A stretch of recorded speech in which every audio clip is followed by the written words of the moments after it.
How's everybody doing? This is Matt Sardo, the panel breakdown on monkeys fighting robots. I am so excited to talk about Wolverine #1.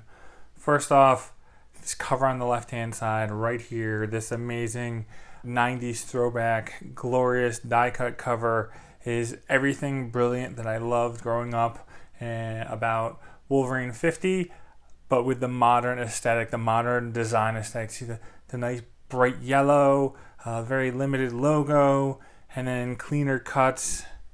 It opens up, little spray paint edges. Oh, so good. The other thing, briefly, is this is an amazing book. It's like a really good episode of True Detective. I was really blown away about how good the writing was by Benjamin Percy. And this is a $7.99 price tag. And with the two big stories in there, I feel like you get your money's worth. All the other elements in this really make it work. There's no fluff. You can just really get two really good stories and some amazing artwork by two different artists. And just so you know, this is part 1. And in part 1, we're going to talk about the first story with artwork by Adam Kubert. And then in part 2, we'll talk about Viktor Bogdanovic's story in part 2, but in part 1 we're just going to talk about the first story, and I'm really excited to talk about it.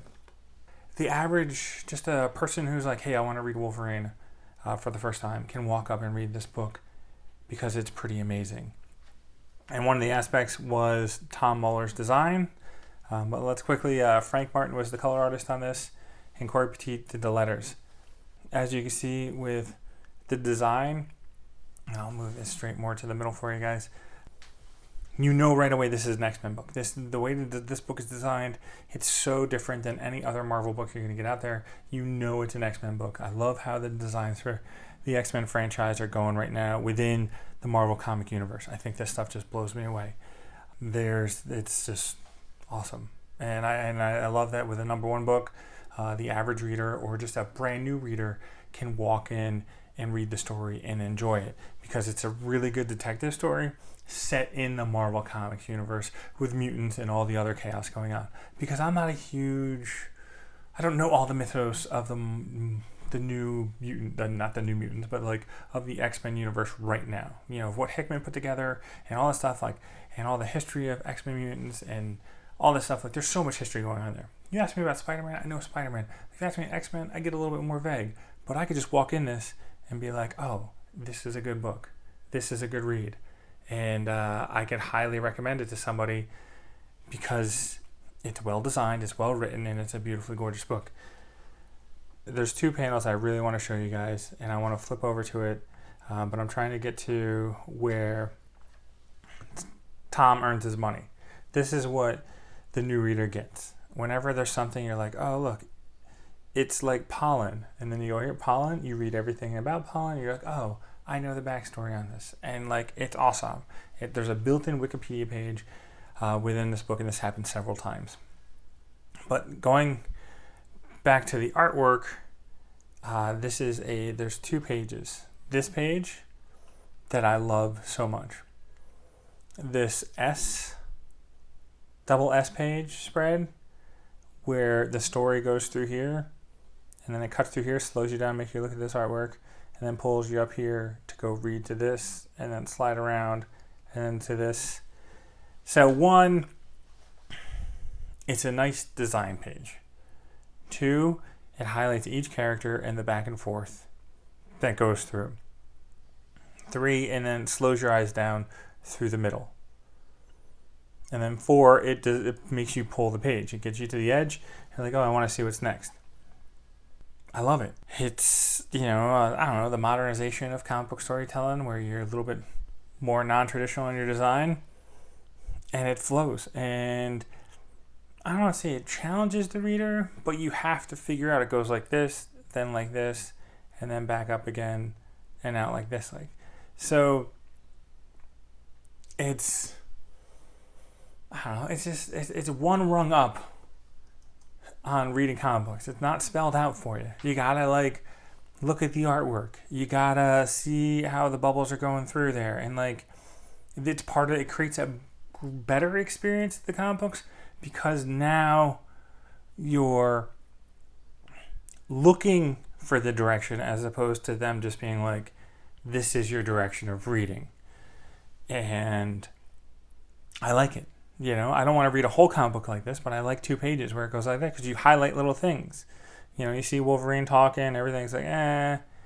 And then when it gets more personal, you can see the eye contact, you see the hand holding, you see things going on, and like the dialogue means more when you have this like little highlight going on of the action or a little spotlight.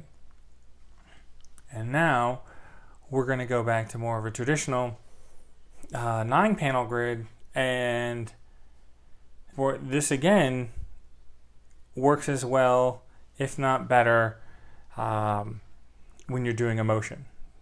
You know, this character's dealing with some heavy stuff going on here, and you have this 9-panel grid, and his daughter has cancer, and you're able to just feel like zooms out, like this nice little triangle that bounces over here. It's even smaller, and he's sitting down, and people are looking down at him. People are looking down. He's finally standing up, and he's looking down at people, looking down, and he's looking down at his sick daughter. It just hits home right there. You got this triangle going down. Triangle,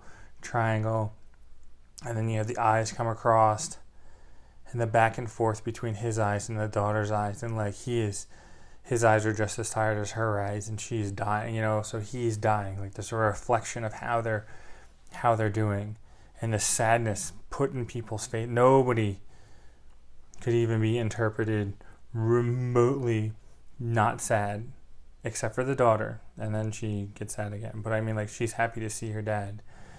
There's so much emotion, and that's the cool thing with these 9-panel grids that you get to do, is you can play with that stuff. You know, you get a nice little triangle base going here, and look how small this character becomes, but you have some nice zooms in, and then it builds up again, another triangle, and then another triangle going down, like it's down, you know, like you got another triangle here, and then it kind of a little bit flatter here, because it's more this is their punchline right here. Again, this is where it gets really good. But yeah, just flipping back and forth. Of 1, 2, 3, 4, 5, 6, 7 panels, 9 panels. You're able to key on emotions and tell stories. Spotlight little emotion right here. And then you have this. They both work. One's more traditional, one's more modern-esque, and one's more constrained and forces the artist to really pull things together, where this one's all over the place and the characters are popping out of the frame, so you're kind of constrained by the bubble, but you're also not constrained by the bubble. But yeah, this back and forth right here is brilliant.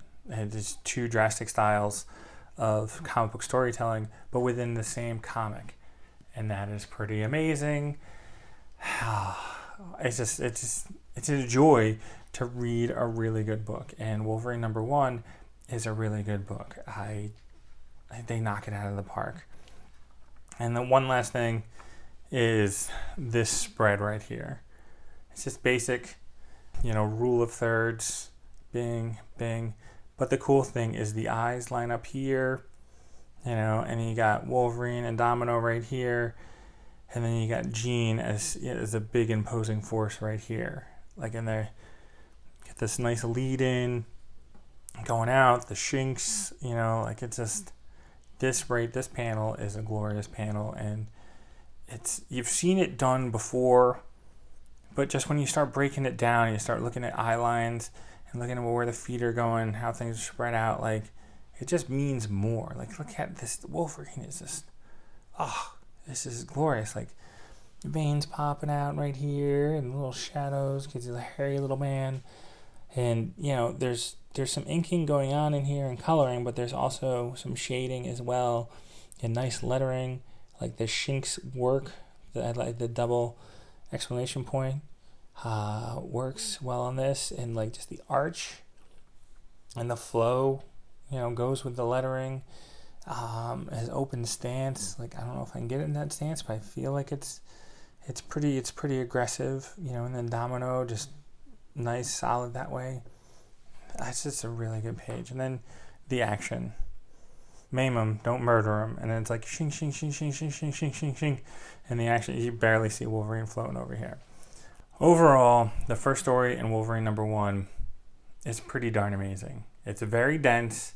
It's open to new readers popping in. The artwork communicates the emotion of the story and amplifies it in certain sections. The lettering works really well. You really can't ask that much more from a Wolverine story. And then you get done with it, and there's a whole nother Wolverine story at the end of it to talk about in part 2 of Wolverine #1. So I'm Matt Sardo. This is the panel breakdown on Monkeys Fighting Robots. If you like this review, give us a thumbs up and comment about Wolverine #1 after you read it. Take care, guys. Enjoy your new comic book day.